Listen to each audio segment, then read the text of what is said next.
الرحمن الرحيم. قال ابن شهاب أخبرني عبيد الله بن عبد الله بن عتبة ابن مسعود أن عبد الله بن عباس رضي الله تعالى عنهما أخبره أن أبا سفيان بن حرب أخبره أن هرقل أرسل إليه في ركب من قريش، وكانوا تجارا بالشام، في المدة التي كان رسول الله صلى الله عليه وسلم ماد فيها أبا سفيان كفار قريش، فأتوه وهم بإيلياء، فدعاهم في مجلسه وحوله عظماء الروم، ثم دعاهم ودعا بترجمانه فقال: أيكم أقرب نسبا بهذا الرجل الذي يزعم أنه نبي فقال أبو سفيان: أنا أقربهم نسبا. فقال: أدنوه مني، وقربوا أصحابه فجعلوهم عند ظهره، ثم قال لترجمانه: قل لهم إني سائل هذا عن هذا الرجل، فإن كذبني فكذبوه، فوالله لولا الحياء من أن يأثروا علي كذبا لكذبت عنه. ثم قال: أول ما سألني عنه أن قال: كيف نسبه فيكم؟ فقلت: هو فينا ذو نسب. فهل قال هذا القول منكم أحد قبله؟ قلت: لا. فهل كان من آبائه من ملك؟ قلت: لا. فأشراف الناس يتبعونه أم ضعفاؤهم؟ قلت: بل ضعفاؤهم. أيريدون أن ينقصون؟ قلت: بل يزيدون. أيزيدون أم ينقصون؟ قلت: بل يزيدون. فهل يرتد أحد منهم سخطة لدينه بعد أن يدخل فيه؟ قلت: لا. فهل كنتم تتهمونه بالكذب قبل أن يقول ما قال؟ قلت: لا. قلت: لا. فهل يغدر؟ قلت: لا. ونحن منه في مدة لا ندري ما هو فاعل فيها. فهل قاتلتموه؟ قلت: نعم. فكيف كان قتالكم إياه؟ قلت: الحرب بيننا وبينه سجال، ينال منا وننال منه. ماذا يأمركم؟ قلت: يقول: اعبدوا الله وحده ولا تشركوا به شيئا، واتركوا ما يقول آباؤكم، ويأمرنا بالصلاة والصدق والعفاف والصلاة. ثم قال هرقل لترجمانه: قل له سألتك عن نسبه فذكرت أنه فيكم ذو نسب، فكذلك الرسل تبعث في نسب قومها. وسألتك هل قال أحد منكم هذا القول قبله؟ فذكرت أن لا. فقلت: لو كان أحد قال هذا القول قبله لقلت رجل يأتسي بقول قيل قبله. وسألتك هل كان من آبائه فذكرت أن لا. فقلت: لو كان من آبائه ملك قلت رجل يطلب منك أبيه. وسألتك عن هل كنتم تتهمونه بالكذب قبل أن يقول ما قال؟ فذكرت أن لا. فقال: عرفت أنه لم يكن ليذر الكذب على الناس ويكذب على الله. وسألتك أشراف الناس اتبعوه أم ضعفاهم؟ فذكرت أن ضعفاهم اتبعوه وهم أتباع الرسل. وسألتك أيزيدون أم ينقصون؟ فذكرت أنهم يزيدون. وكذلك أمر الإيمان حتى يتم. وسألتك أيرتد أحد منهم سخطة لدينه بعد أن يدخل فيه؟ فذكرت أن لا. وكذلك الإيمان حين تخالط بشاشته القلوب. وسألتك هل يغدر؟ فذكرت أن لا. وكذلك الرسل لا تغدر. وسألتك بماذا يأمركم؟ فذكرت أنه يأمركم بالصلاة والصدق والعفاف، فإن كان ما تقول حقا فيستمسك موضع قدمي هاتين. وقد كنت أعلم أنه خارج، لم يكن أظن أنه منكم، فلو أني أعلم أني ألخص إليه لتجشمت لقاءه، ولو كنت عنده لغسلت عن قدميه. ثم دعا بكتاب رسول الله صلى الله عليه وسلم الذي بعث به دحية الكلب إلى عظيم بصرة،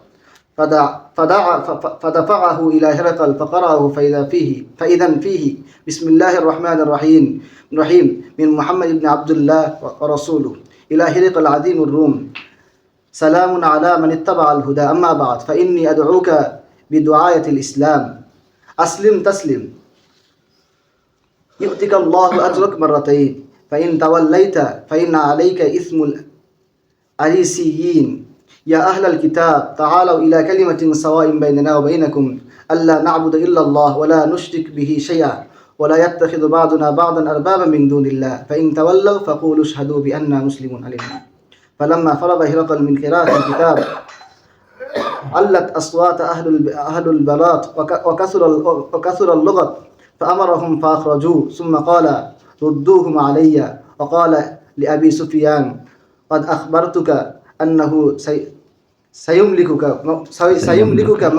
موزع قدمي هاتين وقد علمت أن ذلك كائن فلماذا لم تؤمن به؟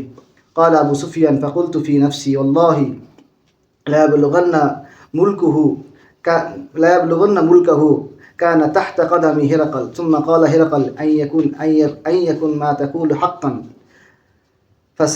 فسيظهر ولكن إن علمت أنه سيكون لي منه نصرة لا تتبعني.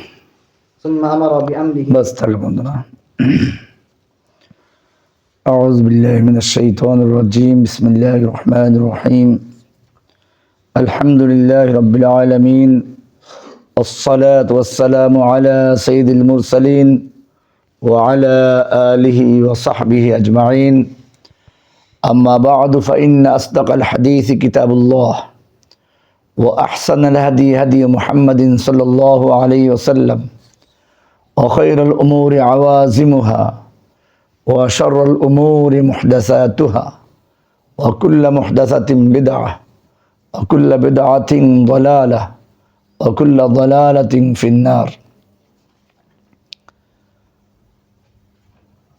মূলত আজকের যে হাদিসটি আমরা আলোচনা করছি এটি শুরু থেকে ওহী সম্পর্কে আলোচনার 7 নম্বর হাদিস। অত্যন্ত গুরুত্বপূর্ণ হাদিস। রাসূলুল্লাহ সাল্লাল্লাহু আলাইহি ওয়াসাল্লাম যখন মক্কার কাফেরদের সঙ্গে হুদায়বিয়ার চুক্তি করলেন তখন মূলত মক্কার তরফ থেকে আক্রমণের যে একটা আশঙ্কা ছিল সব সময়ের জন্য সেটা বন্ধ হলো। এই ফাঁকে রাসূলুল্লাহ সাল্লাল্লাহু আলাইহি ওয়াসাল্লাম বিভিন্ন রাজা বাদশাদের কাছে পত্র লিখতেন। সেই সময়কার হাদিস এটা। এ সময় খ্রিস্টানদের শাম এলাকার প্রধান ছিল হেরাকল, অর্থাৎ যেটা রোম বলি আমরা, রোমের একটা অংশ হচ্ছে শাম, সিরিয়া, যেটা এসব অঞ্চল মিলে। আর তার পক্ষ থেকে একটা এলাকার গভর্নর ছিল ইবনু নাতুর। মূলত ওই সময়কার যারা রাজা বাদশাহ ছিল, বিশেষ করে রোম পারস্যের, এরা সরাসরি কোনো পত্র নিত না। তাদের যে গভর্নর থাকতো তার মাধ্যমে এটা জমা নেওয়া হতো।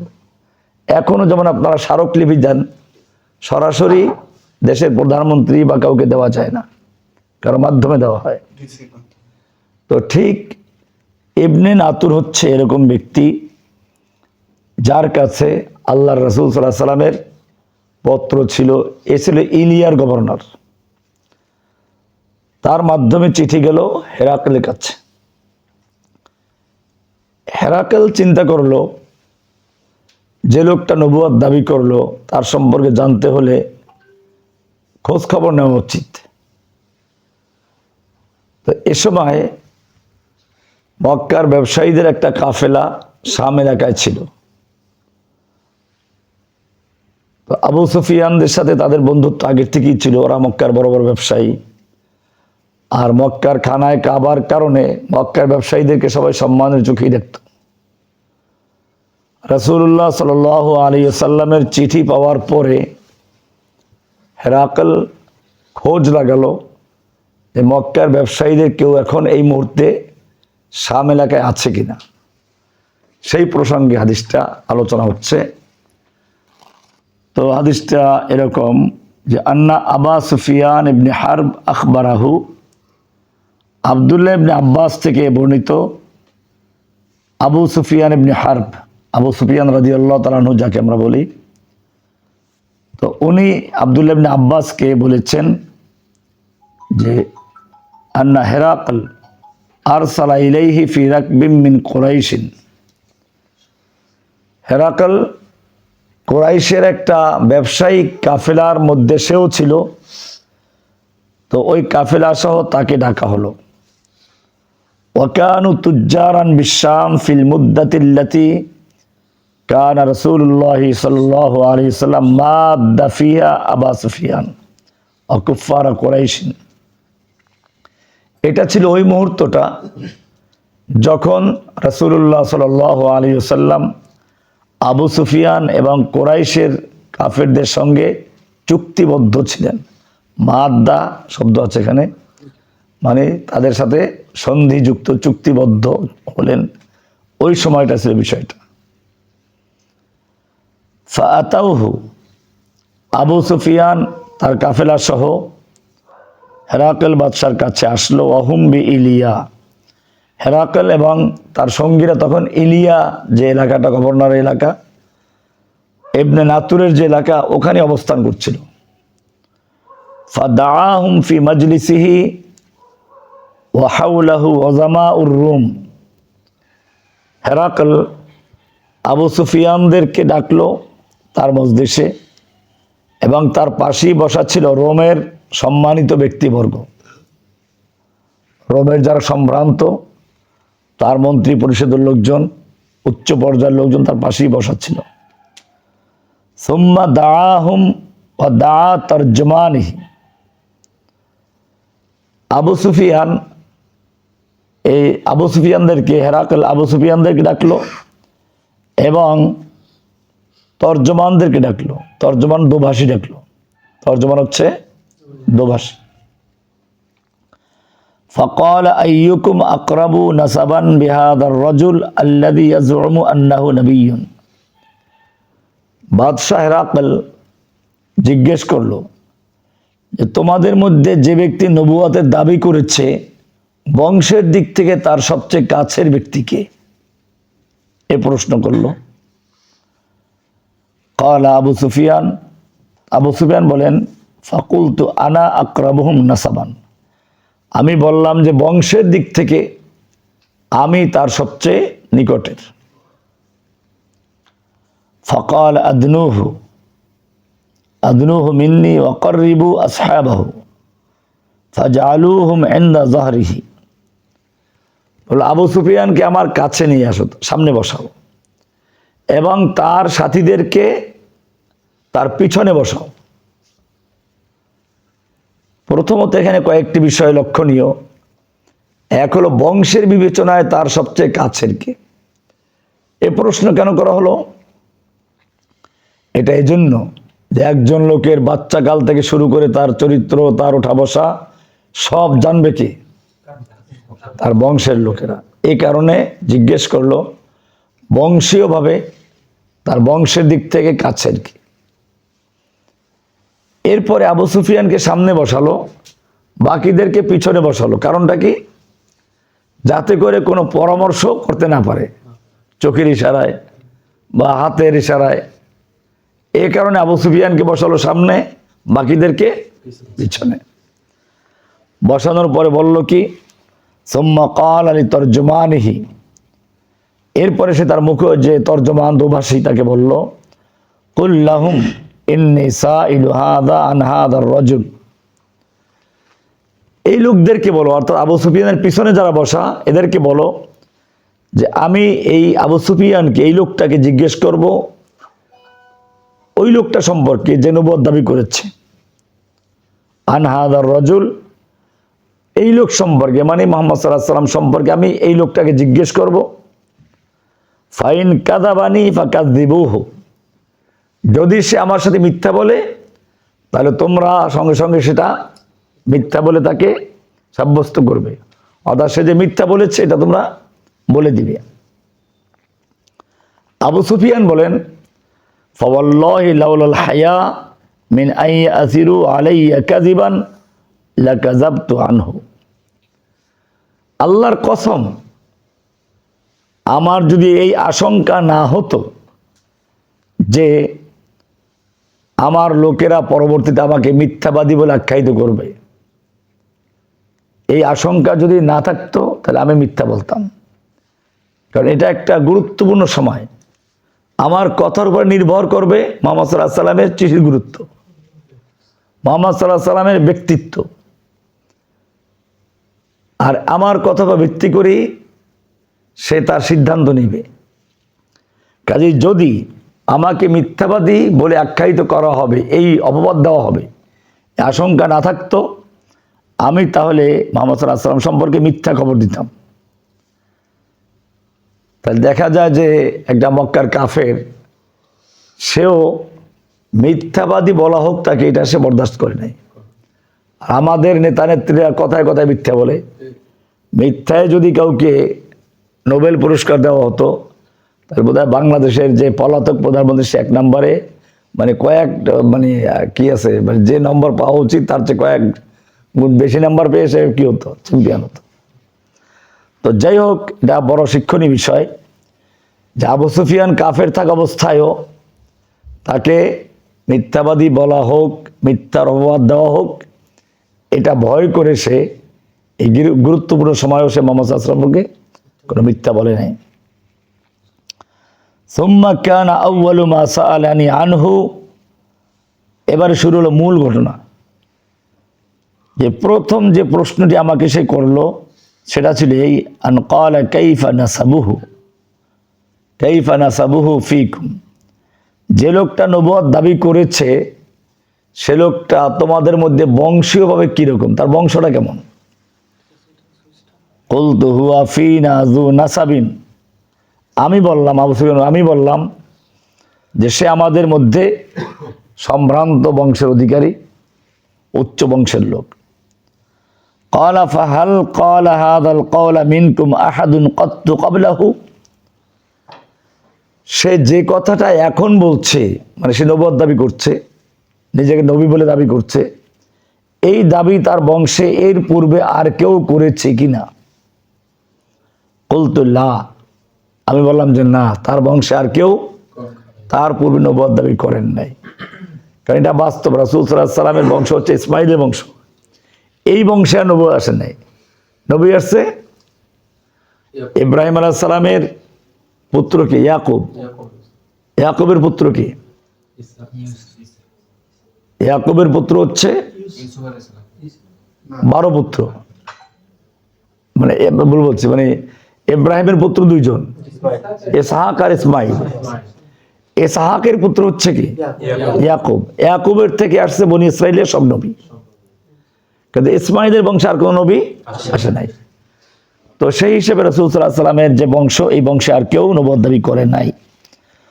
ক্বালা ফাহাল ক্বালা হাযাল ক্বাওলা মিনকুম আহাদুন ক্বাত্তু ক্বাবলাহু, তার পূর্বে তার বংশের কেউ এই কথার দাবি করেছে কিনা, নবুয়ত দাবি করেছে কিনা? কুলতু লা, আমি বললাম যে না, এরকম কেউ দাবি করে নাই। ক্বালা ফাহাল কানা মিন আবাইহি মিন মালিকিন, পরবর্তী প্রশ্ন যে তার বংশের মধ্যে, তার পূর্বপুরুষদের মধ্যে কেউ বাদশাহ ছিল কিনা, রাজা বাদশাহ ছিল কিনা? কুলতু লা, বললাম যে না, তাও ছিল না। পরবর্তী প্রশ্ন, ক্বালা ফা আশরাফুন নাসি ইত্তাবাউহু আম দুআফাউহুম, সমাজের উচ্চ শ্রেণীর লোকেরা তার অনুসরণ করে নাকি দুর্বল লোকেরা? যারা সমাজের ধনী, যারা রিচম্যান, এরা নাকি দুর্বল লোকেরা তার অনুসরণ করে? কোন লোকেরা? কুলতু বাল দুআফাউহুম, বলে না, দুর্বল লোকেরাই তার অনুসরণ করে। ক্বালা আয়াজিদুনা আম ইয়ানকুসুন, এরপরে প্রশ্ন করলো তার অনুসারীদের সংখ্যা বৃদ্ধি পাচ্ছে না কমে যাচ্ছে, দিন দিন বাড়ে না কমে? আয়াজিদুনা আম ইয়ানকুসুন, কুলতু বাল ইয়াজিদুন, আমি বললাম না, বরং বাড়ে। قال فهل يرتد أحد منهم سخطة لدينه بعد أن يدخل فيه। আমি মূলত এই অংশের জন্য হাদিসটা বেছে নিয়েছি।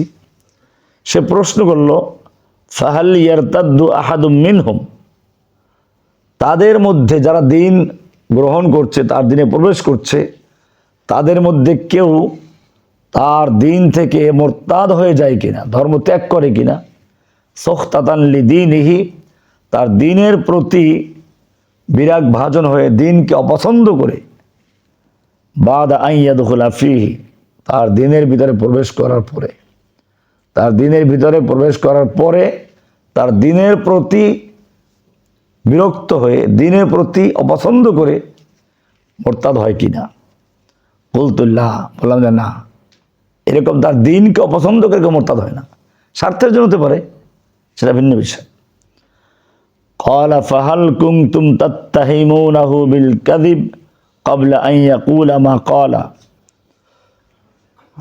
পরবর্তী প্রশ্ন, সে যেটা দাবি করেছে এর পূর্বে তোমরা তাকে কোনো ব্যাপারে মিথ্যাবাদী বলে সাব্যস্ত করেছো কিনা, অর্থাৎ তাকে কখনো এর পূর্বে মিথ্যা বলেছে, এই মিথ্যার অপবাদে তাকে অপবাদ দিয়েছো কিনা। বলতুল্লাহ, বললাম যে না, এরকম তাকে মিথ্যা অপবাদের আগে দেওয়া হয়।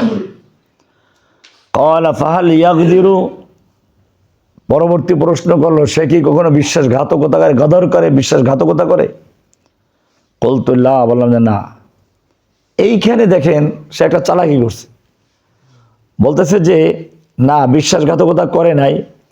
ওয়া নাহনু মিনহু ফি মুদ্দাতিন লা নাদরি মা হুয়া ফাইলুন ফিহা, তবে আমরা এখন তার সঙ্গে একটা চুক্তিবদ্ধ আছি, ওই যে হুদায়বিয়া সন্ধি, একটা সন্ধিবদ্ধ আছি, জানি না সেটা কি করে, জানি না সেটা কি করে। ওয়া নাহনু মিনহু ফি মুদ্দাতিন, আমরা তার সাথে একটা চুক্তিবদ্ধ আছি, লা নাদরি মা হুয়া ফাইলুন ফিহা, আমরা জানি না যে সে এই ক্ষেত্রে কি করে বসে।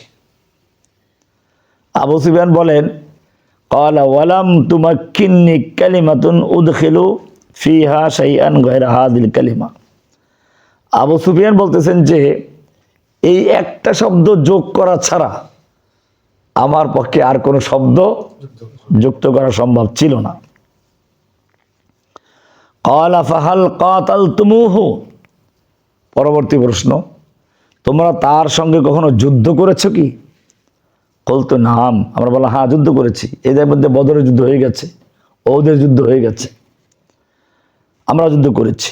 ক্বালা ফাকাইফা কানা কিতালুকুম ইয়াহু, তার সঙ্গে যে তোমরা যুদ্ধ করেছো সে যুদ্ধগুলোর অবস্থা কি ছিল, সে কি একচেটিয়া সে বিজয় লাভ করেছে, তোমরা পরাজিত হয়েছো, না তোমরা জয়লাভ করে সে পরাজিত হয়েছে, কোনটা। বলতো আল হারবু বাইনানা ওয়া বাইনাহু সিজালুন ইয়ানালু মিন্না ওয়া নানালু মিনহু, বলো যে আমি বললাম যুদ্ধটা তার মধ্যে আমাদের মধ্যে হচ্ছে বালতির মতো, মানে যে বালতি দিয়ে আগে পানি উঠাতো, একবার খালি যায় একবার ভরে আসে, তো একবার আমরা বিজয় লাভ করি, একবার সে বিজয় লাভ করে, এরকম পালা বদল হয়। সে জার্মানি এখানে পালা বদলের অর্থে একতরফা না, কখনো আমরা বিজয় লাভ করি সে পরাজয় লাভ করে, কখনো আমরা পরাজিত হই সে বিজয়ী হয়। ক্বালা মাযা ইয়া'মুরুকুম, পরবর্তী প্রশ্ন, সে তোমাদের কি আদেশ করে। কুলতু, আমি বললাম, ইয়াকুলু, সে বলে উ'বুদুল্লাহ ওয়াহদাহু, এক আল্লাহর ইবাদত করো, ওয়ালা তুশরিকু বিহি শাইআ, সেই এক আল্লাহর ইবাদত করতে গিয়ে আল্লাহর সঙ্গে কোনো কিছুকে শরীক করো না। অত্রুকু মা ইয়াকুলু আবাউকুম, তোমাদের পূর্বপুরুষরা যা বলে ওগুলো সব ত্যাগ করো। ওয়া ইয়া'মুরুনা বিস-সালাতি ওয়াস-সিদকি ওয়াল আফাফ ওয়াস-সিলাতি, সে আমাদেরকে সালাতের আদেশ করে, সততার আদেশ করে, ওয়াল আফাফ, এবং পবিত্রতার আদেশ করে, হারাম থেকে এবং অন্যায় কাজ থেকে বেঁচে থাকার আদেশ করে, ওয়াস-সিলাতি, আত্মীয়তার সম্পর্ক বজায় রেখে চলার আদেশ করে। ফাকাল আলী তরজমানিন, এবারে এই প্রশ্ন পর্ব শেষ হয়ে গেল। এবারে সে তার দোভাষীকে বলল, কুল্লাহু, তুমি তাকে জানিয়ে দাও, আবু সুফিয়ানকে বলে দাও, সাআলতুকা আন নাসাবিহি, আমি তোমাকে প্রশ্ন করেছিলাম তার বংশ সম্পর্কে। ফাযাকারতা আন্নাহু ফীকুম যু নাসাবিন, তুমি উত্তর দিয়েছিলে যে সে তোমাদের মধ্যে সম্ভ্রান্ত বংশের। ওয়া কাযালিকা রাসূল, এবারে তার মন্তব্য, শুনে রেখো রাসূলরা এমনটাই হয়। তুবআসু ফী নাসাবি কওমিহা, রাসূলদেরকে, নবী রাসূলদেরকে প্রেরণ করা হয় ফি নাসাবি কওমিহা, তার কওমের সবচেয়ে সম্ভ্রান্ত বংশের ভিতরে পাঠানো হয়। ওয়াসাআলতুকা, আমি তোমাকে পরবর্তীতে প্রশ্ন করেছিলাম, হাল ক্বালা আহাদুম মিনকুম হাযাল কওলা, সে যে নবুয়ত দাবি করেছে এটা ইতিপূর্বে আর কেউ তার বংশের দাবি করেছিল কিনা। ফাযাকারতা আন লা, তুমি বলেছো না। কুলতু, আমি বলছি শোনো, লাউ কানা আহাদুন ক্বালা হাযাল কওলা ক্বাবলাহু লাকুলতু রাজুলুন ইয়াতানি ইয়াতাআসসা বিকওলিন কিলা ক্বাবলাহু, যদি তার পূর্বে কেউ নবুয়ত দাবি করত তাহলে আমি বলতাম যে হ্যাঁ, এটা তার পূর্বে একজনে দাবি করেছে, সে তারই অনুসরণ করছে। লাকুলতু, আমি বলতাম, রাজুলুন, এটা এমন এক ব্যক্তি,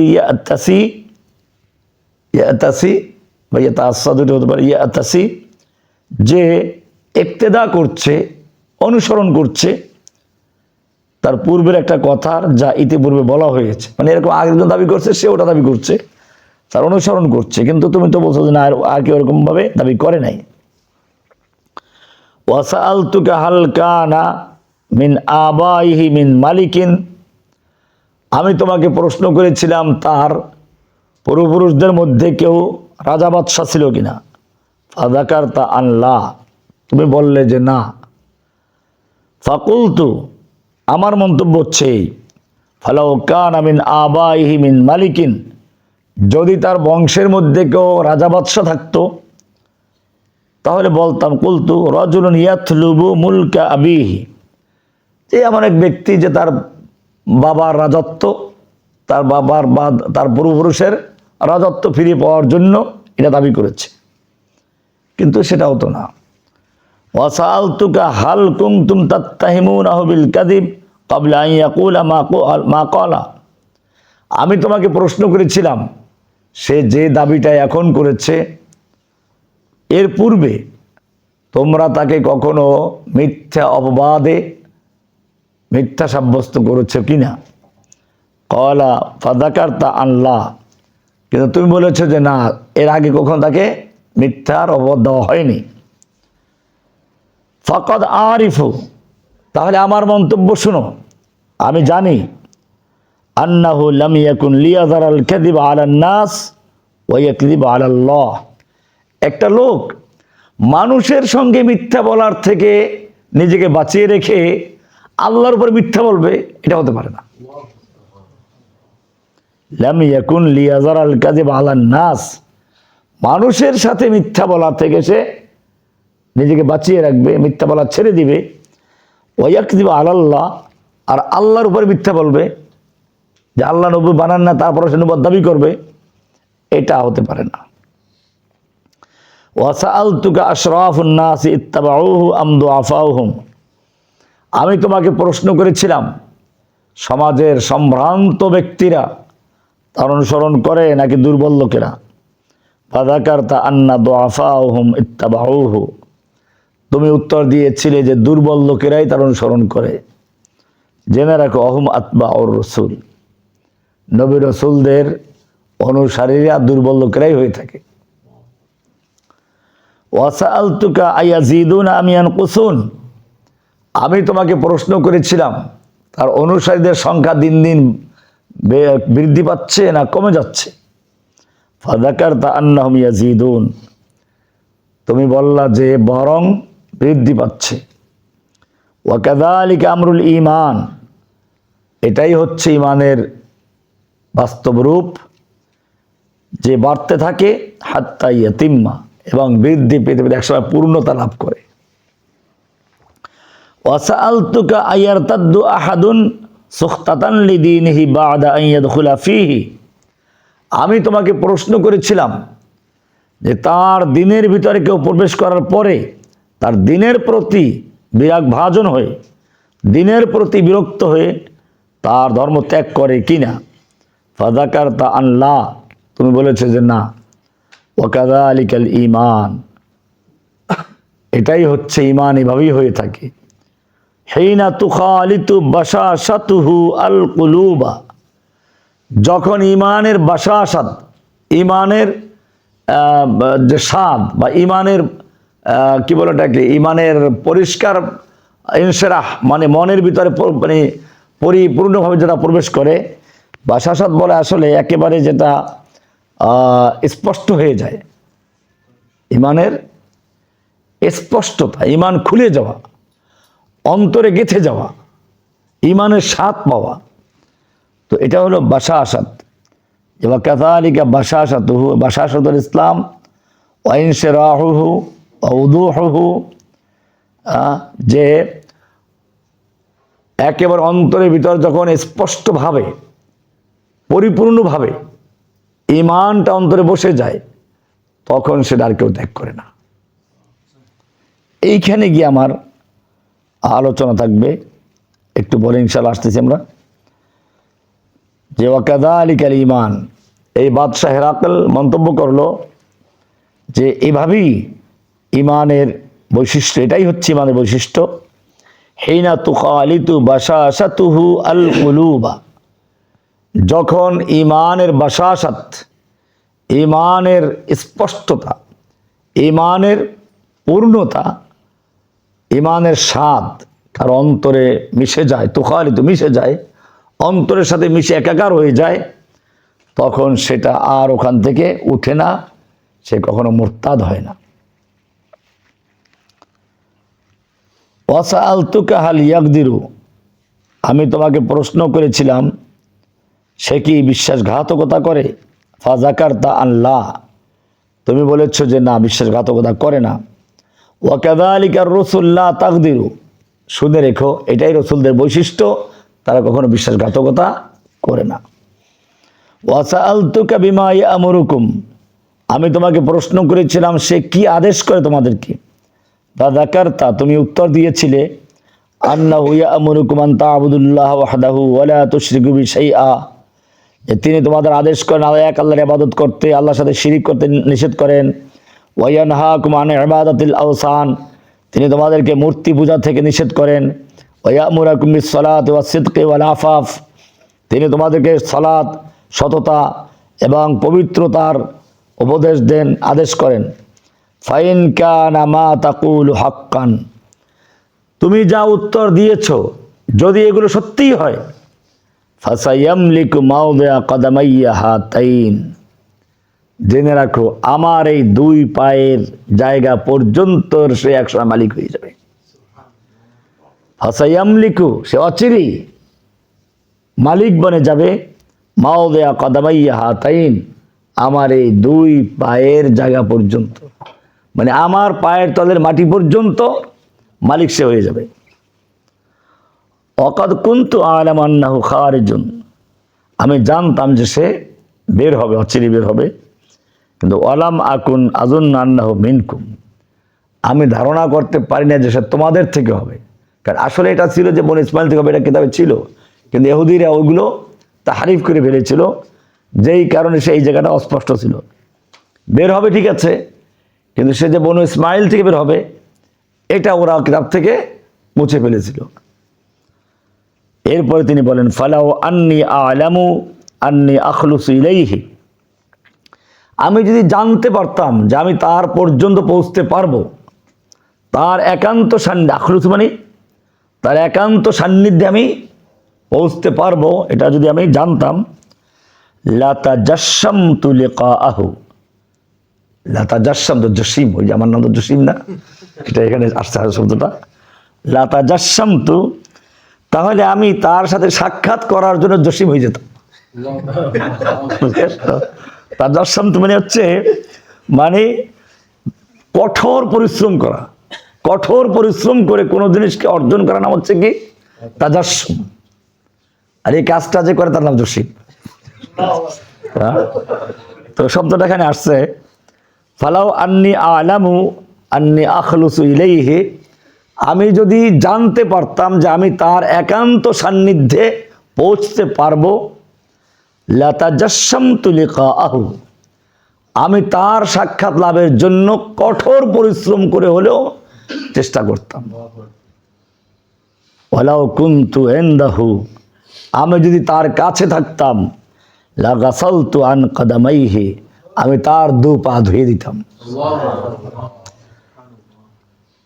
সুম্মা দাআ বিকিতাবি রাসূলিল্লাহি সাল্লাল্লাহু আলাইহি ওয়াসাল্লাম, এরপরে সে রাসূল সাল্লাল্লাহু আলাইহি ওয়াসাল্লামের চিঠি নিয়ে, অর্থাৎ খবরাখবর নিয়ে তারপর কি করলেন, এবারে বলে চিঠি নিয়ে আসো। চিঠি নিয়ে গেছিলেন দাহিয়া কালবি সাহাবী। সুম্মা দাআ বিকিতাবি রাসূলিল্লাহি সাল্লাল্লাহু আলাইহি ওয়াসাল্লাম আল্লাযী বাআসা বিহি মা দাহিয়াতাল কালবি ইলা আযীম বুসরা, দাহিয়া কালবির মাধ্যমে যে চিঠি পাঠানো হয়েছিল আজিমে বুসরার কাছে, বুসরার যে গভর্নর তার কাছে, সেটা সে ডাকালো যে হ্যাঁ এবারে চিঠি দাও। ফাদাফাহু আজিমে বুসরা ইলা হিরাকলা, বুসরার যে গভর্নর সে হিরাকেলের হাতে হস্তান্তর করলো।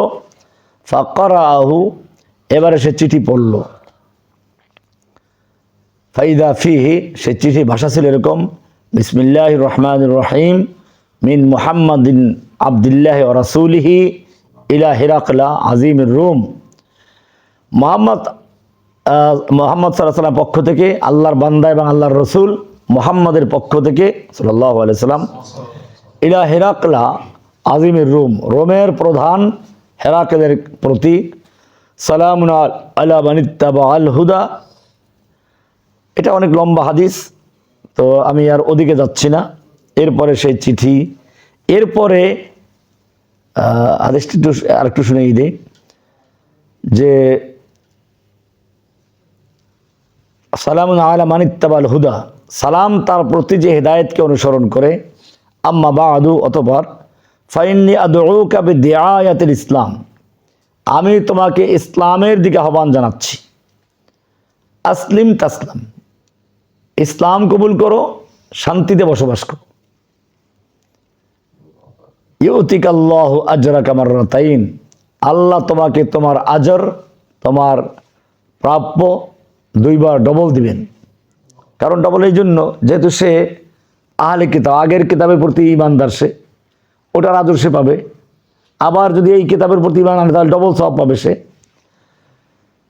ফাইন তাওয়াল্লাইতা, আর যদি তুমি মুখ ফিরিয়ে নাও, ফাইন্না আলাইকা ইসমুল আরিসিয়িন, তাহলে জেনে রাখো তোমার উপরে বর্তাবে আলাইকা ইসমাল ইয়ারিসিয়িন, তোমার অনুসারী যারা। আর ইয়ারিসিয়িন মানে হলো আসলে কৃষক বা এই জাতীয় কাজটা যারা করে, তার মানে হলো তোমার প্রজা, যারা তোমার অধীনস্থ, তাদের গুণাগুলো তোমার উপর বর্তাবে। এরপরে আল্লাহ রাসূল সাল্লাল্লাহু আলাইহি ওয়াসাল্লাম আয়াত পেশ করলেন, ওয়া আহলাল কিতাবি তাআলাউ ইলা কালিমাতিন বাইনানা ওয়া বাইনাকুম আল্লা না'বুদা ইল্লাল্লাহ ওয়া লা নুশরিকা বিহি শাইআ ওয়া লা ইয়াত্তাখিযা বা'দুনা বা'দান আরবাবাম মিন দুনিল্লাহ ফাইন তাওয়াল্লাউ ফাকুলু শাহাদু বিআন্না মুসলিমুন। হে আহলে কিতাবগণ, আসো আমরা একটি কথা, একটি বাক্য, একটি বিষয়ে আমরা ঐক্যবদ্ধ হই, যা আমাদের মাঝে তোমাদের মাঝে সমান। অর্থাৎ আমরা বিশ্বাস করি, তোমরা বিশ্বাস করো। সেটা হচ্ছে আল্লাহ না'বুদা ইল্লাল্লাহ, আমরা কারো ইবাদত করব না, গোলামি করব না এক আল্লাহ ছাড়া। এটা অত্যন্ত গুরুত্বপূর্ণ বিষয়। ব্যক্তি জীবনে, পারিবারিক জীবনে, সামাজিক জীবনে, রাষ্ট্রীয় জীবনে, আন্তর্জাতিক জীবনে, ব্যবসা বাণিজ্যে, সমাজে, কোনো জায়গায় আমরা আল্লাহ ছাড়া কারো গোলামি করব না। ওয়ালা নুশরিকা বিহি শাইআ, আল্লাহর সঙ্গে কোনো কিছুকে শরীক করব না। ওয়ালা ইয়াত্তাখিযা বা'দুনা বা'দান আরবাবাম মিন দুনিল্লাহ, আমরা আল্লাহর পরিবর্তে নিজেদের মধ্যে একজন অপরজনকে রব বানাবো না। এটা আমাদের সমাজে ব্যাপকভাবে আছে, আপনারা এগুলো জানেন। ফাইন তাওয়াল্লাউ, যদি তারা এর থেকে মুখ ফিরিয়ে নেয়, ফাকুলু শাহাদু বিআন্না মুসলিমুন, তাহলে তুমি তাদেরকে জানিয়ে দাও যে আমরা মুসলিম। قال আবু সুফিয়ান বলেন ফালাম্মা ক্বালা মা ক্বালা ওয়া ফারাগা মিন কিরাআতিল কিতাব। আবু সুফিয়ান বলেন যে হেরাকল এতক্ষণ পর্যন্ত যা বলেছে এবং আল্লাহ রসুলের চিঠি যখন পড়লো, কাসুরা ইনদাহু আস-সাখাব, তার ওখানে অনেক চেঁচামেচি হৈহুল্লোড় শুরু হয়ে গেল, হইচই শুরু হয়ে গেল, কারণ সবাই তো একরকম না। ফারতাফাআতিল আসওয়াতু, আওয়াজ বড় হয়ে গেল, চিল্লাচিল্লি শুরু হয়ে গেল। উখরিজনা, আমাদেরকে বের করে দেওয়া হলো। ফাকুলতু লি আসহাবি হিনা উখরিজনা, আমাদের যখন বের করে দেওয়া হলো, আবু সুফিয়ান বলেন আমাদের যখন বের করে দেওয়া হলো, তারপরে আমি আমার সঙ্গীদেরকে বললাম, লাকাদ আমিরা আমরু ইবনে আবি কাবসা। এটা ওরা মজাক করে বলতো, ইবনে আবি কাবসা রাসূলুল্লাহ সাল্লাল্লাহু আলাইহি ওয়াসাল্লাম ইঙ্গিত করে বলছে, একটা ইতিহাস আছে। ইবনে আবি কাবসার ব্যাপারটা তো অনেক বড় মনে হচ্ছে, গুরুত্বপূর্ণ মনে হচ্ছে। ইন্নাহু ইয়াখাফু মালিক বনিল আসফার, বনুল আসফারদের বাদশাহ পর্যন্ত তাকে ভয় পায়। বনুল আসফার মানে হলুদ রঙের মানুষ, ওই যে আমরা লাল কুত্তা, তো ওইরকম আর কি, যে বনুল আসফারদের বাদশাহ তাকে ভয় পায়। এটা তো খুব মারাত্মক জিনিস। ফামা জিলতু মুকিনান, আবু সুফিয়ান বলেন সেদিন থেকে আমি বিশ্বাস করতাম, আন্নাহু সাইয়াজহারু হাত্তা আদখালাল্লাহু আলাইয়াল ইসলামা, আমি বিশ্বাস করতাম যে ইসলাম একদিন বিজয় লাভ করবে। আন্নাহু সাইয়াজহারু, সে একদিন বিজয় লাভ করবে, সে বিজয়ী হবে, এই বিশ্বাস আমি লালন করতাম। হাত্তা আদখালাল্লাহু আলাইয়াল ইসলাম, এবং শেষ পর্যন্ত আল্লাহ তাআলা আমার প্রতি ইসলামকে ঢুকিয়ে দিয়েছেন, মানে আমি ইসলামে আসতে পেরেছি। এটা মক্কা বিজয়ের সময় ইসলাম কবুল করেছে। তো হাদিসটা আরো অনেক লম্বা আছে, এই পর্যন্ত আমি আলোচনা করছি। এইখানে আমার একটা হাদিসটাকে নির্বাচন করার একটা বিশেষ কারণ আছে, সেটা হচ্ছে এই, আপনারা দেখবেন আমাদের সমাজের বিশেষ কিছু এলাকা আছে, রোহিঙ্গা ক্যাম্পে যান, প্রায় অভিযোগ খ্রিস্টান হয়ে যাচ্ছে সব। উত্তরবঙ্গে যান, খ্রিস্টান হয়ে যাচ্ছে, গ্রামকে গ্রাম কাদিয়ানি হয়ে যাচ্ছে। হ্যাঁ, এক একটা থানা পুরো উপজেলা কাদিয়ানি হয়ে যাচ্ছে। তো এখন প্রশ্ন হচ্ছে যে মূল কারণটা কি? সেই মূল কারণটা এই হাদিসে আছে। এখানে বাদশাহ হেরাকল জিজ্ঞেস করলো যে তার দিনের ভিতরে প্রবেশ করার পরে কোনো ব্যক্তি দিনের প্রতি অসন্তুষ্ট হয়ে আর দিন ত্যাগ করে মুরতাদ হয়ে যায় কিনা। এই প্রশ্ন কেন করলো? আর উত্তরটা কি আসলো? যে না, এরকম হয় না। এরপরে সে মন্তব্য করলো যে হ্যাঁ, ইমানের বাসাসাত, ইমানের যে অন্তরে স্পষ্ট হয়ে যাওয়াটা, বাসাসাত বদলে পুরো ক্লিয়ার হয়ে যাওয়া, ইমানের পূর্ণ জ্ঞান যদি একবার ঢোকে, তাহলে সেখান থেকে আর সে ইমান বের করে দিয়ে মুরতাদ হয় না। দারিদ্রতার কারণে হোক, ভয়ভীতির কারণে হোক, কোনোভাবেই সে ইমান ত্যাগ করতে পারে না। তাহলে বোঝা গেল আজকে আমাদের সমাজে কেউ কাদিয়ানি হচ্ছে, কেউ খ্রিস্টান হচ্ছে, কেউ অন্য অন্য ধর্ম গ্রহণ করছে, আর আমরা কেবল চিল্লাচিল্লি করছি। মূল জায়গাটা আমরা কাজ করি না। মূল জায়গা কি? তাওহীদের বীজ বপন করা। আল্লাহর রাসূল সাল্লাল্লাহু আলাইহি ওয়াসাল্লাম মূলত মক্কায় প্রথমে এই কাজটাই করেছেন। কোরআন বলছে উলাইকা কাতাবা ফি কুলুবিহিমুল ঈমান। সাহাবায়ে কেরামদের আল্লাহ তাআলা পরিচয় দিচ্ছেন, প্রশংসা করছেন। উলাইকা কাতাবা ফি কুলুবিহিমুল ঈমান, তাদের অন্তরে ঈমানের বীজ রোপণ করেছেন, চারা রোপণ করেছেন। এরপরে কোরআনের আরো কিছু আয়াত অত্যন্ত তাৎপর্যপূর্ণ। খেতে চারা রোপণ করে কৃষকরা, তারপরে বাড়ি ঘুমাই থাকে নাকি? না, আগাছা পরগাছা বাছাই করে। কোরআন বলছে ওয়াজাইয়ানাহু ফি কুলুবিকুম, ঈমানের চারা রোপণ করার পরে সেই ঈমানের চারাটাকে মুজাইয়ান করেছেন, আগাছা পরগাছা বাছাই করে পরিষ্কার পরিচ্ছন্ন করে দিয়েছেন। জাইয়ানাহু ফি কুলুবিকুম, এরপরে পরিষ্কার পরিচ্ছন্ন করে রাখলেন, কিন্তু পানি ঢুকে আগাছা পরগাছা ঢুকলো, লবণাক্ত পানি ঢুকলো, রাক্ষসী মাছ ঢুকলো। এই জন্য মানুষ কি করে? বেড়িবাঁধ দেয়। ওয়া কাররাহা ইলাইকুমুল কুফরা ওয়াল ফুসুক ওয়াল ইসয়ান, এগুলো বেরিবাদ।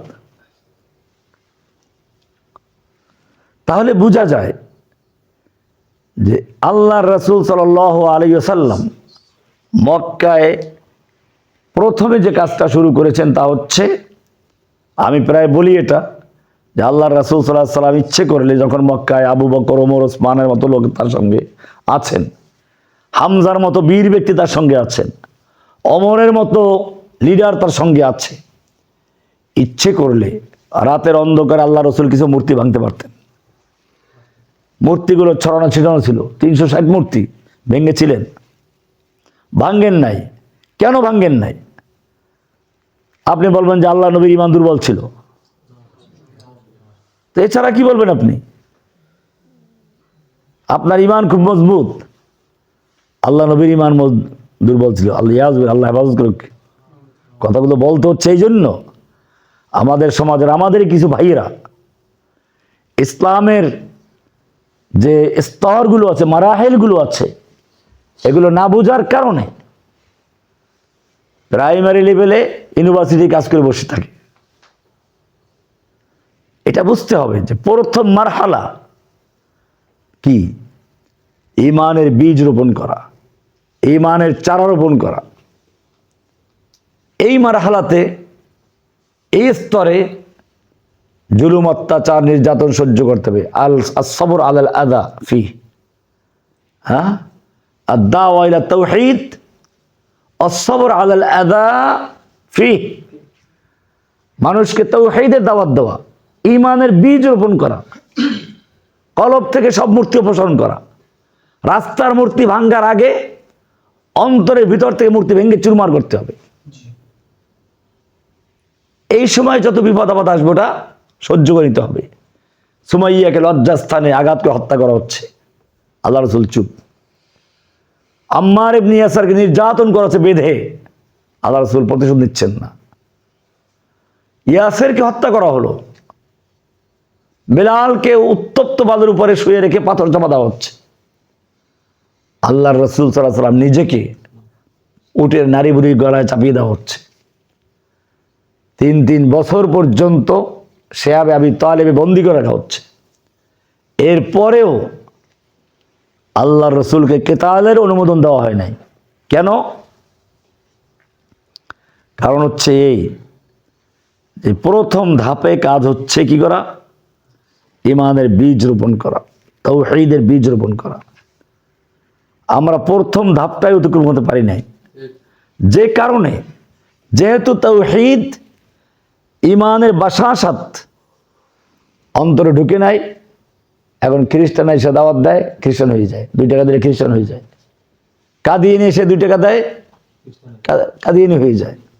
যেদিকে নেয় এটাকেই বলা হয় সাইলাব। কি বলে এটাকে? সাইলাব, তুফান। তুফান, তুফানে ভাসিয়ে নেয়। এটাই আল্লাহ রাসূল সাল্লাল্লাহু আলাইহি ওয়াসাল্লাম বলেছেন একটা হাদিসে, যখন তিনি বললেন যে এক সময় এমন আসবে যখন আমার উম্মতকে, মুসলিমদেরকে ধ্বংস করার জন্য কাফেররা একে অপরকে আহ্বান করবে, জোট বাঁধবে, আসো আমরা ঐক্যবদ্ধ হই, ন্যাটো জোট করি, জাতিসংঘ করি, ইসলামকে ধ্বংস করার জন্য তারা একে অপরকে আহ্বান করবে। যেরকমভাবে দস্তরখানে খাবার তৈরি করে মেহমানদেরকে ডাকা হয়। সাহাবীরা প্রশ্ন করলেন, ইয়া রাসূলুল্লাহ সাল্লাল্লাহু আলাইহি সাল্লাম, আমরা সংখ্যায় অনেক কম, তারপরে আমাদের ভয়ে বিশ্বের বড় বড় শক্তিগুলো থরথর করে কাঁপে, তো তখন কি মুসলিমদের অবস্থা আরো করুণ হবে, আরো কমে যাবে? বলেন না, তোমাদের সংখ্যা অনেক বড় হবে, অনেক বেশি হবে, কিন্তু ওয়ালাকিন্নাকুম গুসাউন কাগুসাইস সাইল, তোমাদের অবস্থা হবে ভাসমান খড়কুটার মতো। আসলে গুসা মানে ফেনা, বুদবুদ। এই যে তুফান আসতে পারে, অনেকগুলো যে ফেনা হয়, বুদবুদ হয়, এগুলো বলা হয় গুসা। খড়কুটার মতো ভাসে, কচুরি পানার মতো ভাসে। এগুলো তুফানের স্রোতে এক এক দিকে চলে যায়, বাতাসে ধাক্কা মারে আরেক দিকে চলে যায়। তো মুসলিমদের অবস্থা হবে এরকম, এরকম অবস্থা হবে, সেটাই হচ্ছে। কারণ বাসার সাথে ইমান কুলুবে মিলে নাই, নতুবা যাদের অন্তরে ইমানের বাসাসাত, ইমানের শারহে সাদর, ইমানের স্পষ্টতা, ইমানের হালাওয়াত, ইমানের স্বাদ যাদের অন্তরে বসে গেছে, তাদেরকে যদি জ্বালাইয়ে পড়াই দেওয়া হয় তারপরও সে কি হবে না? ইমান থেকে সরে যাবে না, মোরতাদ হবে না সে। কোরআন যেটা বলেছে, আলাম তারা কাইফা দারাবাল্লাহু মাসালান কালিমাতান তাইয়্যিবাতান কাশাজারাতিন তাইয়্যিবা আসলুহা সাবিতুন ওয়া ফারউহা ফিস সামা। যে আল্লাহ তাআলা কালিমায়ে তাইয়্যিবাকে নিজে একটা উদাহরণ দিচ্ছেন। কে উদাহরণ দিয়েছেন? কাশাজারাতিন তাইয়্যিবা, একটা পবিত্র গাছের সঙ্গে। হাদিসে আছে খেজুর গাছ। আসলুহা সাবিতুন, যার আসল শিকড়, যার মূল হচ্ছে মাটিতে শিকড় গাড়া। তার ডাল কোথায়? আকাশে। এটাই লা ইলাহা ইল্লাল্লাহর উদাহরণ। এর ব্যাখ্যা হচ্ছে কোরআনের সূরা বাকারার 256 নম্বর আয়াত, ফামান ইয়াকফুর বিত-তাগুত, লা ইলাহা বলে কুফর বিত-তাগুত করলো, ওয়া ইউমিন বিল্লাহ, ইল্লাল্লাহ বলে ইউমিন বিল্লাহ। কয়টা হলো? দুইটা। লা ইলাহা মানে ফামান ইয়াকফুর বিত-তাগুত, কুফর বিত-তাগুত। ইল্লাল্লাহ মানে ওয়া ইউমিন বিল্লাহ, ঈমান বিল্লাহ। কয়টা হলো? দুই হাতে একটা জিনিস শক্ত করে ধরলে আর ছুটবে? আল্লাহ বলেন ফাকাদ ইসতামসাকা বিল উরওয়াতিল উসকা, সে শক্তভাবে ধরলো, দুই হাতে ধরলো। হ্যাঁ, এক হাত কুফর বিত তাগুত, আর এক হাত কিসের? ঈমান বিল্লাহ। দুইটা মিলে এসে ইসতামসাকা, শক্তভাবে ধরেছে, বিল উরওয়াতিল উসকা, মজবুত হাতল, লান ফিসাম আলা, যা কখনো ছিঁড়ে যাবে না। তাহলে আমাদের গন্ডগোলটা কোন জায়গায়? আমরা আল্লাহ বা ঈমান নেই, আবার ওদিকে তাগুতের সাথে সম্পর্ক আছে। তা তাগুত বর্জন না করে ঈমান বিল্লাহ হলে তার কোনো মূল্য নাই। এরা সয়লাবে ভেসে যাবে। সেই সয়লাভগুলো কি কি? এখন দেখেন, সয়লাভগুলো দুই রকম। কয় রকম? এটা আপনারা খুব খেয়াল। আমি বলি যে, বলি না যে ভিআইপি শিরিক, হ্যাঁ, গরিবের শিরিক, এটা আমার একটা নিজের পরিভাষা। আর এইটা নিয়ে ওই যে ওরা আলোচনা করে, আজকেও দেখ যাই বলছি, এই দেখেন এটা বাস্তব। এই ঢুকলে ভিতরে ঢুকো। আচ্ছা, আপনাদেরকে আমি বলি, আমি এটা এখন মাহফিলও বলি, মুনাফিকদের লক্ষণ কি কি? কন তো, কন কি কি? ইদা হাদ্দাসা কাযাবা, কথা বললে মিথ্যা বলে। ওয়াইদা ওয়াদা আখলাফা, ওয়াদা করলে খেলাফ করে। ওয়াইদা তুমিনা খাওয়ানা, আমানত রাখলে খেয়ানত করে।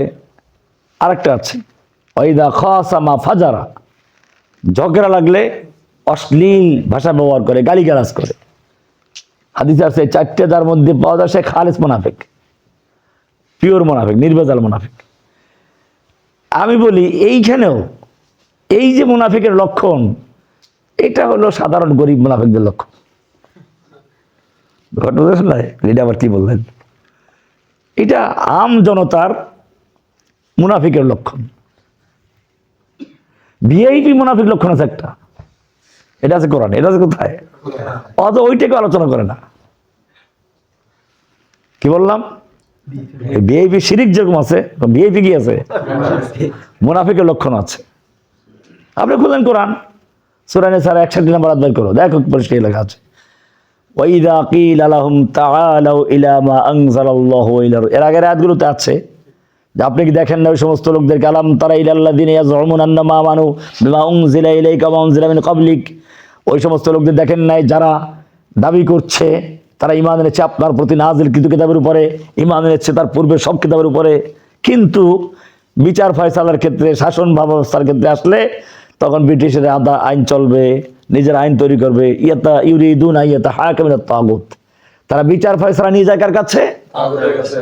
তাগুতের কাছে। ওয়াকাদ উমিরু আন ইয়াকফুরু বিহি, অথচ তাদেরকে আদেশ করা হয়েছিল ওই সূরা বাকারা 256 নম্বর আয়াতে, আন ইয়াকফুরু বিহি, তাগুতকে কুফর করতে, প্রত্যাখ্যান করতে, বর্জন করতে। ওয়া ইউরিদু শাইতানু আন ইউদিল্লাহুম দালালাম বাঈদা, শয়তান তাদেরকে আল্লাহর পথ থেকে অনেক অনেক দূরে সরিয়ে নিতে চায়। এটা হলো 60 নম্বর আয়াত সূরা নিসা। এরপরের আয়াতই বলা আছে, ওয়াইদা কিলা লাহুম তাআলাউ ইলা মা আনজালাল্লাহু ইলা রাসূল, যখন তাদেরকে বলা হয় আসো আল্লাহর বিধানের দিকে, এটি দিয়ে শাসন করি, আদালত চালাই, ওইলার রাসূল, রাসূলের সুন্নাহ দিয়ে দেশ চালাই। রাআইতাল মুনাফিকিনা ইয়াসুদ্দুনা আনকা সুদুদা, আপনি মুনাফিকগুলোকে দেখবেন তখন তারা আপনা থেকে আস্তে আস্তে মাথা ঘুরাইয়া চলে গেছে। শব্দটা কি আছে? রাআইতাল মুনাফিকিনা, আপনি আল মুনাফিকুনদেরকে দেখবেন, মুআররাব বিল লাম একেবারে আলিফ লাম সহ, যে এই মুনাফিকগুলো কোন মুনাফিকগুলো? ভিআইপি মুনাফিক। এই মুনাফিকের লক্ষণ হাদিসে নাই। এই মুনাফিকের লক্ষণ কোথায় আছে? স্পষ্ট কোরআনে। কারণ ভিআইপি কিতাব দেবে ভিআইপি আল্লাহ, বুঝেন না কিছু? সাধারণ মুনাফিকের লক্ষণ হাদিসে আসছে, ভিআইপি মুনাফিকের লক্ষণটা আছে কোথায়? অজয় এটা আলোচনা করে না। আমি বলি ভিআইপি মুনাফিক, তো রহমানি একটা পরিবার বাড়ি করছে এটা। এখন আমি এটা বলার একটা কারণ আছে। এই যে আমাদের সমাজে প্রশ্ন আসে বারবার, কাদিয়ানী হচ্ছে, এই কি হচ্ছে, খ্রিস্টান হচ্ছে। আমি যদি বলি যে গণতান্ত্রিক হচ্ছে, এটাও সেই সয়লাভ, এটা ভিআইপি, ভিআইপি কাদিয়ানী। ব্যাপারটা বুঝে আসছে কিছু? কেন? এই যে গণতন্ত্র, এটা কি গরিবরা বুঝে? এটা বুঝে কারা? এলিট লোকেরা, ভিআইপি লোকেরা। তাহলে আপনি কাদিয়ানী হইলে এত আফসোস করেন, খ্রিস্টান হইলে আপনার আফসোস লাগে, আর যে একটা লোক গণতন্ত্রী হচ্ছে এটা আফসোস লাগে না?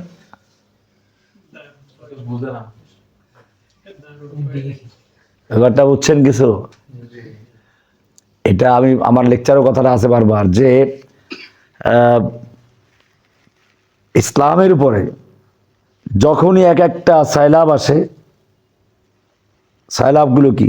সমাজতন্ত্র আসছে, একদল লোক সমাজতন্ত্রকে ইসলামাইজেশন করার জন্য উপরে লেগে গেছিল, কিতাব লিখে ফেলেছে, আমার লেকচারে বিস্তারিত আছে এর উপরে।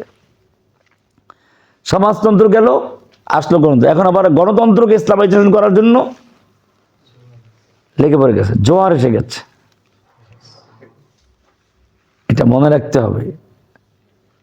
কাদিয়ানী হলে আমাদের আফসোস লাগে, খ্রিস্টান হলে আফসোস লাগে, ইসলাম ত্যাগ করে গেছে। কিন্তু গণতন্ত্র ওইটার মতো আর কি। মিথ্যা বললে মুনাফিকের লক্ষণ আমরা বুঝি, ওয়াদা খেলাপকারী মুনাফিক তা বুঝি। কিন্তু আল্লাহ যেটাকে মুনাফিক বললেন, যে আল্লাহর বিধানের কথা শুনলে, আল্লাহর বিধান দিয়ে শাসন করার দিকে আহ্বান করলে যারা মুখ ফিরিয়ে নেয়, তাদেরকে আল্লাহ মুনাফিক বলেছেন, এটা আমরা বুঝি না, এটা আমাদের বুঝে আসে না। ঠিক গণতন্ত্রের বিষয়টাও, খ্রিস্টান হলে আমাদের আফসোস লাগে, কাদিয়ানী হলে আফসোস লাগে, মোরতাদ হয়ে গেছে, কাফের হয়ে গেছে। আমি গণতন্ত্র করলে কাফের বলছি না, আবার খুব খেয়াল রাখবেন। এটা তাবিল করে, যেহেতু এটার মধ্যে তাবিলের বিভিন্ন দরজা আছে। কিন্তু আমার আফসোসটা হচ্ছে এখানে, যে এটাও যে একটা বাতিলের সাইলাব, দিনে বাতিল, এইটা আমাদের এখনো বুঝে আসছে না। অথচ এটাও একটা বাতিল দিন। খ্রিস্টান যেমন একটা বাতিল দিন, কাদিন একটা দিনে বাতিল, ঠিক গণতন্ত্র একটা দিনে বাতিল। এর নিজস্ব চিন্তা চেতনা আছে, নিজস্ব আকীদা আছে, এর নিজস্ব অর্থনীতি আছে, হ্যাঁ, এর নিজস্ব ধর্ম আছে। গণতন্ত্রের ধর্ম হচ্ছে ধর্মনিরপেক্ষতা, গণতন্ত্রের অর্থনীতি হচ্ছে সুদভিত্তিক অর্থব্যবস্থা, গণতন্ত্রের বিশ্বাস হচ্ছে জনগণের সার্বভৌমত্ব। তাহলে এই যে বিষয়গুলো আছে, এগুলো আজকে অন্তরে না বসার কারণে, তাওহীদের জ্ঞান আকীদার ক্ষেত্রে অন্তরে না বসার কারণে যেদিক থেকে তুফান আসে ওদিকে চলে যায়। সেটাই মূলত এখানে বলা আছে, যে ওয়াকাযালিকাল ঈমান হিনা তুখালিতু বাশাশাতুহু আল কুলুবা। বাদশাহ হেরাকাল মন্তব্য করলেন যে তুমি বলেছো যে কোনো ব্যক্তি ইসলামে প্রবেশ করার পরে ওই দিনের প্রতি অসন্তুষ্ট হয়ে কেউ দিন ত্যাগ করে না। এটাই হচ্ছে ঈমানের বাস্তব চিত্র, এটাই হচ্ছে ঈমানের বাস্তব রূপ। এটাই হচ্ছে ইমানের বাস্তব শিক্ষা। যখন ইমানের বাসাসাত কলবের সঙ্গে মিলে যাবে, অন্তরের সঙ্গে মিশে যাবে, তখন আর তাকে কোনো শক্তি মোরতাদ বানাতে পারবে না। না অর্থনীতির লোভ, না জীবনের ভয়ভীতি, কোনো ক্ষেত্রে তাকে ইমান থেকে সরাতে পারে না। কারণ কলবের মালিক কে? আল্লাহ সুবহানাহু ওয়া তাআলা। এটাই হচ্ছে এই হাদিসটা দাস দেওয়ার মূল উদ্দেশ্য, যে আমাদের যত জায়গায় যাই সব জায়গায় একই অভিযোগ, অমুকে কাদিনী হচ্ছে, খ্রিস্টান হচ্ছে, কিন্তু কেন হচ্ছে? সেটা হচ্ছে যে আমাদের দুর্বলতা আছে, আমরা ইমানের বাসাসাত তাদের অন্তরের সাথে মিলিয়ে যেতে পারি না। আমাদের চেষ্টা করতে হবে এখন যে এই সাধারণ মানুষের ভিতরে তাওহীদের দাওয়াত ব্যাপকভাবে দেওয়া, ইমানের বাসাসাত, ইমানের ইনশিরাহ, ইমানের ওয়াদাহাত, ইমানের স্পষ্টতা, ইমানের স্বাদ মানুষের অন্তরের সাথে মিশিয়ে দেওয়া। যেরকমভাবে চিনির সঙ্গে পানি মিলাইলে পরে একাকার হয়ে যায়, ঠিক ইমানটা মানুষের কলবের সঙ্গে এরকম একাকার হয়ে গেলে তো খালি তো ওই অর্থ এটা মিলে গেলে পরে সেখান থেকে আর কখনো ইমান ওঠে না। আল্লাহ সুবহানাহু ওয়া তাআলা আমাদের সকলকে বিষয়গুলো বুঝার এবং আমল করার তৌফিক দান করুন। সাল্লাল্লাহু